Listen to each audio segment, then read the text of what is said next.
ओम शांति। मैं आज्ञाकारी, वफादार, ईमानदार आत्मा हूँ।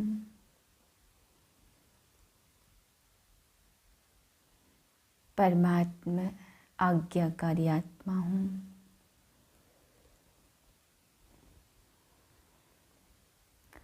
तीन 1/2023 के महावाक्य हैं। मीठे बच्चे, यह सृष्टि व जमाना दुख का है, इससे नष्टो मोहा बनो, नए जमाने को याद करो। बुद्धि योग इस दुनिया से निकाल, नई दुनिया से लगाओ। प्रश्न है, कृष्णपुरी में चलने के लिए तुम बच्चे कौन सी तैयारी करते और कराते हो? उत्तर है, कृष्णपुरी में चलने के लिए सिर्फ इस अंतिम जन्म में सब विकारों को छोड़ पावन बनना और दूसरों को बनाना है। पावन बनना ही दुख धाम से सुख धाम में जाने की तैयारी है। तुम सबको यही संदेश दो कि यह डर्टी दुनिया है, इससे बुद्धि योग निकालो तो नई दुनिया में चले जाएंगे।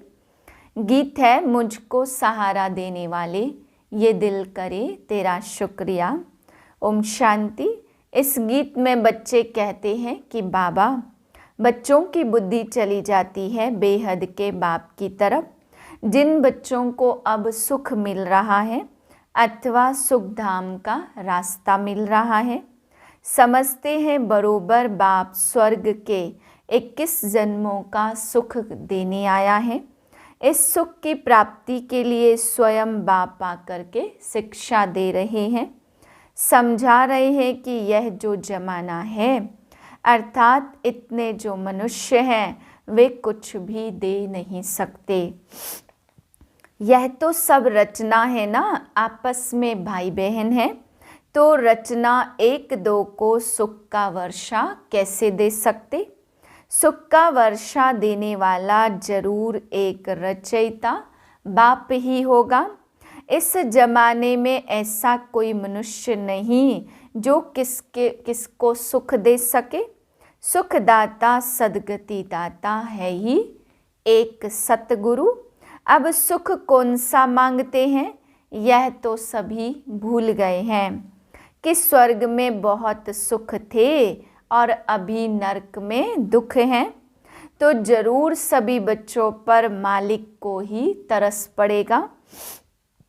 बहुत हैं जो सृष्टि के मालिक को मानते हैं, परंतु वह कौन है, उनसे क्या मिलता है, वह कुछ भी पता नहीं है।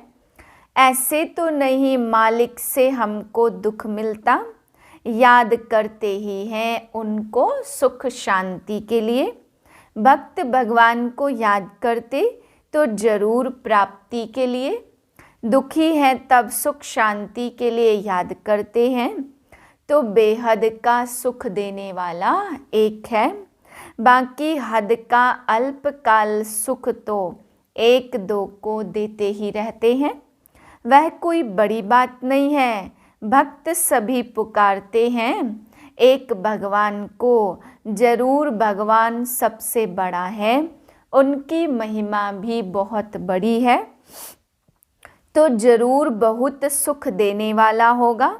बाप कभी बच्चों को व जमाने को दुख नहीं दे सकते। बाप समझाते, तुम विचार करो, मैं जो सृष्टि अथवा जमाना रचता हूँ तो क्या दुख देने के लिए? मैं तो रचता हूँ सुख देने के लिए, परंतु यह ड्रामा सुख दुख का बना हुआ है। मनुष्य कितने दुखी हैं। बाप समझाते कि जब नया जमाना नई सृष्टि होती है तो उसमें सुख होता, दुख पुरानी सृष्टि में होता, सब कुछ पुराना जड़ जड़ीभूत हो जाता है। पहले जो मैं सृष्टि रचता हूँ उसको सतो प्रधान कहा जाता। उस समय सभी मनुष्य कितने सुखी रहते हैं। अब वह धर्म प्रायः लोप होने के कारण कोई की भी बुद्धि में नहीं है। तुम बच्चे जानते हो नया जमाना सतयुग था, अब पुराना है तो आशा रखते हैं कि बाप जरूर नई दुनिया बनाएगा। पहले नई सृष्टि नए जमाने में बहुत थोड़े थे और बहुत सुखी थे, जिन सुखों का पारावार नहीं था। नाम ही कहते स्वर्ग वैकुंठ नई दुनिया, तो जरूर उसमें नए मनुष्य होंगे। जरूर वह देवी देवताओं की राजधानी मैंने स्थापन की होगी ना। नहीं तो जब कलयुग में एक भी राजा नहीं, सब कंगाल हैं, फिर एकदम सतयुग में देवी देवताओं की राजाई कहाँ से आई? यह दुनिया बदली कैसे? परंतु सभी की बुद्धि इतनी मारी हुई है जो कुछ भी समझते नहीं। बाप आकर बच्चों को समझाते हैं। मनुष्य मालिक पर दोष धरते हैं कि वही सुख दुख देते हैं, परंतु ईश्वर को तो याद ही करते कि आकर हमको सुख शांति दो, स्वीट होम में ले चलो, फिर पार्ट में तो जरूर भेजेंगे ना। कलयुग के बाद फिर सतयुग जरूर आना है। मनुष्य तो रावण की मत पर है, श्रेष्ठ मत तो है ही श्रीमत। बाप कहते मैं सहज राजयोग सिखाता हूँ, मैं कोई गीता का श्लोक आदि नहीं गाता हूँ जो तुम गाते हो। बाप बैठ गीता सिखाएंगे क्या? मैं तो सहज राजयोग सिखाता हूँ। स्कूल में गीत कविताएं सुनाई जाती हैं क्या? स्कूल में तो पढ़ाया जाता है। बाप भी कहते तुम बच्चों को मैं पढ़ा रहा हूँ, राजयोग सिखला रहा हूँ, मेरे साथ और कोई का भी योग नहीं है। सब मेरे को भूल गए हैं, यह भूलना भी ड्रामा में नूध है। मैं आकर फिर याद दिलाता हूँ, मैं तो तुम्हारा बाप हूँ। मानते भी हो इनकॉर्पोरियल गॉड है, तो उनके तुम भी इनकॉर्पोरियल बच्चे हो। निराकार आत्माएं तुम फिर यहाँ आते हो पार्ट बजाने। सभी निराकार आत्माओं का निवास स्थान निराकारी दुनिया है, जो ऊंचते ऊंच है। यह साकारी दुनिया, फिर आकारी दुनिया और फिर निराकारी दुनिया सबसे ऊपर तीसरे तबके पर है। बाप सम्मुख बैठ बच्चों को समझाते, हम भी वहाँ के रहने वाले हैं। जब दुनिया नई थी तो वहाँ एक धर्म था जिसको हेवन कहा जाता है। बाप को कहा ही जाता हेविनली गॉड फादर। कलयुग है कंसपुरी और सतयुग है कृष्णपुरी। तो पूछना चाहिए अब तुम कृष्णपुरी में चलेंगे? अगर तुम कृष्णपुरी में चलने चाहते हो तो पवित्र बनो। जैसे हम तैयारी कर रहे हैं दुखधाम से सुखधाम में चलने की, ऐसे तुम भी करो। उसके लिए विकार जरूर छोड़ने पड़ेंगे। यह सबका अंतिम जन्म है, सभी को वापस जाना है। क्या तुम भूल गए हो 5000 वर्ष पहले यह महाभारी लड़ाई नहीं लगी थी, जिसमें सभी धर्म विनाश हुए थे और एक धर्म की स्थापना हुई थी। सतयुग में देवी देवताएं थे ना, कलयुग में नहीं है। अब तो रावण राज्य है, आसुरी मनुष्य है, उन्हों को फिर देवता बनाना पड़े तो उसके लिए आसुरी दुनिया में आना पड़े व दैवी दुनिया में आएंगे, वह दोनों के संगम पर आएंगे। गाया भी हुआ है कल्प कल्प के संगम युगे युगे आता हूँ। बाप हमको ऐसे समझाते, हम उनकी श्रीमत पर हैं। कहते हैं मैं गाइड बनकर तुम बच्चों को वापस ले जाने के लिए आया हूँ, इसलिए मुझे कालों का काल भी कहते। कल्प पहले भी महाभारी लड़ाई लगी थी जिससे स्वर्ग के द्वार खुले थे, परंतु सभी तो वहाँ नहीं गए सिवाय देवी देवताओं के। बाकी सब शांति धाम में थे, तो मैं निर्वाण धाम का मालिक आया हूँ सभी को निर्वाण धाम ले जाने। तुम रावण की जंजीरों में फंसे हुए विकारी मूत पलीती आसुरी गुणों वाले हो।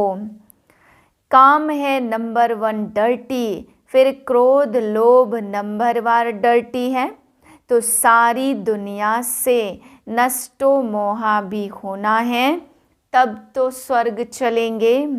जैसे बाप हद का मकान बनाते तो बुद्धि उसमें लग जाती है।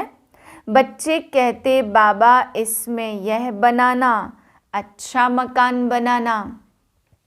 वैसे बेहद का बाप कहते मैं तुम्हारे लिए नई दुनिया स्वर्ग कैसा अच्छा बनाता हूँ, तो तुम्हारा बुद्धि योग पुरानी दुनिया से टूट जाना चाहिए। यहाँ रखा ही क्या है, देह भी पुरानी और आत्मा में भी खाद पड़ी हुई है। वह निकलेगी तब जब तुम योग में रहेंगे, ज्ञान भी धारण होगा। यह बाबा भाषण कर रहे हैं ना, हे बच्चे तुम सभी आत्माएं मेरी रचना हो, आत्मा के स्वरूप में भाई भाई हो। अब तुम सभी को मेरे पास वापस आना है। अभी सब तमो प्रधान बन चुके हैं, रावण राज्य है। तुम पहले नहीं जानते थे कि रावण राज्य कब से आरंभ होता। सतयुग में 16 कला है और फिर 14 कला होती, तो ऐसे नहीं एकदम 2 कला कम हो जाती है, धीरे धीरे नीचे उतरते। अभी तो कोई भी कला नहीं है, पूरा ग्रहण लगा है। अब बाप कहते दे दान तो छूटे ग्रहण, 5 विकारों का दान दे दो और कोई पाप नहीं करो। भारतवासी रावण को जलाते, जरूर रावण का राज्य है, परंतु रावण राज्य किसको कहते और राम राज्य किसको कहते यह भी नहीं जानते। कहते हैं राम राज्य हो, नया भारत हो, परंतु एक भी नहीं जानते कि नई दुनिया नया भारत कब होता है। सभी कब्र में सोए पड़े हैं। अब तुम बच्चों को तो सतयुगी झाड़ देखने में आ रहे हैं। यहाँ तो कोई देवता है नहीं, तो यह बाप आकर समझाते मात पिता तुम्हारा वही है। स्थूल में फिर यह मात पिता है, तुम मात पिता उनको गाते हो। सतयुग में तो ऐसे नहीं गाएंगे, वहाँ न कृपा की बात है, यहाँ मात पिता का बनकर फिर लायक भी बनना पड़ता। बाप स्मृति दिलाते हे भारतवासी तुम भूल गए हो, तुम देवताएं कितने धनवान कितने समझदार थे, अब बेसमझ बन देवाला मार दिया है। ऐसा बेसमझ माया रावण ने तुमको बनाया है, तब तो रावण को जलाते हो। दुश्मन का एफिजी बनाए उनको जलाते हैं ना। तुम बच्चों को कितनी नॉलेज मिलती है, परंतु विचार सागर मंथन नहीं करते, बुद्धि भटकती है। तो ऐसी ऐसी पॉइंट्स भाषण में सुनाना भूल जाते हैं, पूरा समझाते नहीं हैं। तुमको तो बाप का पैगाम देना है कि बाबा आया हुआ है, यह महाभारी लड़ाई सामने खड़ी है, सभी को वापस जाना है, स्वर्ग स्थापन हो रहा है। तो बाप कहते देह सहित देह के सब संबंधों को भूल मुझे याद करो। बाकी सिर्फ ऐसे नहीं कहना कि इस्लामी बौद्धि आदि सब भाई भाई हैं। यह तो सभी देह के धर्म है। यह बाप का मैसेज देने के लिए हम शिव जयंती मना रहे हैं। हम ब्रह्मा कुमार कुमारियाँ शिव के पोत्रे हैं। इस योग अग्नि से तुम्हारे विकर्म विनाश होंगे। अशरीरी बनो। अच्छा, मीठे मीठे सिकिलदे बच्चों प्रति माता पिता बाप दादा का याद प्यार गुड मॉर्निंग। रूहानी बाप की रूहानी बच्चों को नमस्ते। हम रूहानी बच्चों की रूहानी बाप को नमस्ते। रात्रि क्लास। अभी तुम बच्चे स्थूल वतन, सूक्ष्म वतन और मूल वतन को अच्छी तरह से समझ गए हो। सिर्फ तुम ब्राह्मण ही यह नॉलेज पाते हो। देवताओं को तो यह दरकार ही नहीं है। तुमको सारे विश्व की अब नॉलेज है। तुम पहले शूद्र वर्ण के थे, फिर ब्रह्मा कुमार बने तो यह नॉलेज देते हैं जिससे तुम्हारी डीटी डिनाइस्टी स्थापन हो रही है। बाप आकर ब्राह्मण कुल सूर्यवंशी चंद्रवंशी डिनाइस्टी स्थापन करते। वह भी इस संगम पर स्थापना करते और धर्म वाले फट से डिनाइस्टी स्थापन नहीं करते। उनको गुरु नहीं कहा जाता। बाप ही आकर धर्म की स्थापना करते। बाप कहते अभी सिर पर फुरना है बाप की याद का, जिससे घड़ी घड़ी भूल जाते। पुरुषार्थ कर धंधा आदि भी करते और याद भी करते रहे हेल्दी बनने के लिए। बाप कमाई बड़ी जोर से कराते, इसमें सभी कुछ भुलाना पड़ता। हम आत्मा जा रही है, प्रैक्टिस कराई जाती है। खाते हो तो क्या बाप को याद नहीं कर सकते? कपड़ा सिलाई करते तो बुद्धि योग बाप की याद में रहे। किचड़ा तो निकालना है। बाबा कहते शरीर निर्वाह लिए भल कोई काम करो, है बहुत सहज। समझ गए हो 84 का चक्र पूरा हुआ। अब बाप राजयोग सिखाने आए हैं।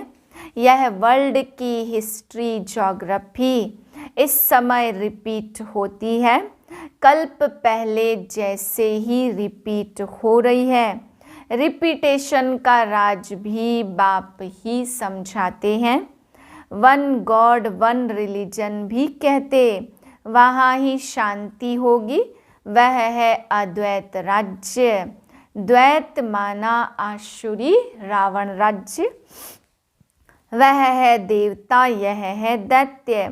आसुरी राज्य और दैवी राज्य का भारत पर ही खेल बना हुआ है। भारत का आदि सनातन धर्म था, पवित्र प्रवृत्ति मार्ग था। अब बाप आकर पवित्र प्रवृत्ति मार्ग बनाते। हम सो देवता थे, फिर कला कम होती गई। हम सो शूद्र डिनाइस्टी में आए। बाप पढ़ाते ऐसे हैं जैसे टीचर लोग पढ़ाते। स्टूडेंट सुनते, अच्छे स्टूडेंट पूरा ध्यान देते हैं, मिस नहीं करते। यह पढ़ाई रेगुलर चाहिए। ऐसी गॉडली यूनिवर्सिटी में अपसेंट होनी नहीं चाहिए। बाबा गुह्य गुह्य बातें सुनाते रहते। अच्छा बच्चे गुड नाइट। रूहानी बच्चों को नमस्ते। धारणा के लिए मुख्य सार। पहली पॉइंट, देह के सब धर्मों को छोड़ अशरीरी आत्मा समझ एक बाप को याद करना है। योग और ज्ञान की धारणा से आत्मा को पावन बनाना है। दूसरी पॉइंट है, बाप जो नॉलेज देते हैं उस पर विचार सागर मंथन कर सबको बाप का पैगाम देना है। बुद्धि को भटकाना नहीं है। वरदान है बाप के कदम पर कदम रखते हुए परमात्म दुआएं प्राप्त करने वाले आज्ञाकारी भव। आज्ञाकारी अर्थात बाप दादा के आज्ञा रूपी कदम पर कदम रखने वाले। ऐसे आज्ञाकारी को ही सर्व संबंधों से परमात्म दुआएं मिलती हैं। यह भी नियम है। साधारण रीति भी कोई किसी के डायरेक्शन प्रमाण हाँ जी कहकर कार्य करते हैं तो जिसका कार्य करते उसकी दुआएं उनको जरूर मिलती हैं। यह तो परमात्म दुआएं हैं जो आज्ञाकारी आत्माओं को सदा डबल लाइट बना देती है। स्लोगन है दिव्यता और अलौकिकता को अपने जीवन का श्रृंगार बना लो तो साधारणता समाप्त हो जाएगी। ओम शांति।